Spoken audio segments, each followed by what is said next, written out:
লক্ষ্মীপুরের কমলনগরে দলীয় পদপদবি ব্যবহার করে চাঁদাবাজি ও সাধারণ মানুষের উপর হামলার অভিযোগে নিজ দলের ৩ নেতাকর্মীর বিরুদ্ধে মামলা দায়ের করা হয়েছে।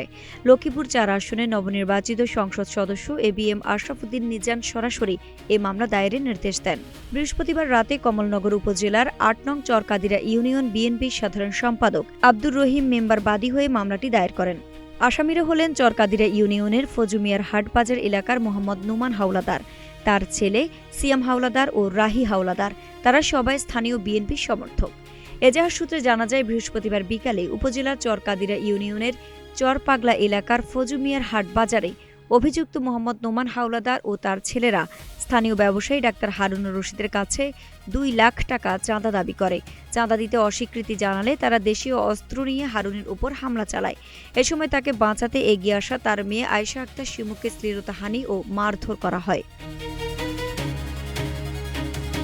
এ বিষয়ে নবনির্বাচিত সংসদ সদস্য এবিএম আশরাফ উদ্দিন নিজান বলেন, আমাদের নেতা তারেক রহমানের স্পষ্ট বার্তা হচ্ছে, দলের নাম ভাঙিয়ে কোনো অপকর্ম সহ্য করা হবে না। যারা চাঁদাবাজি, সন্ত্রাস বা সাধারণ মানুষের উপর নির্যাতনে লিপ্ত হবে তাদের বিরুদ্ধে দল ও প্রশাসন কঠোর হবে। নিজ দলের কেউ অপরাধ করলে তাকে আরও বেশি শাস্তির মুখোমুখি হতে হবে। আইরিন হাসান, নাগরিক প্রতিদিন।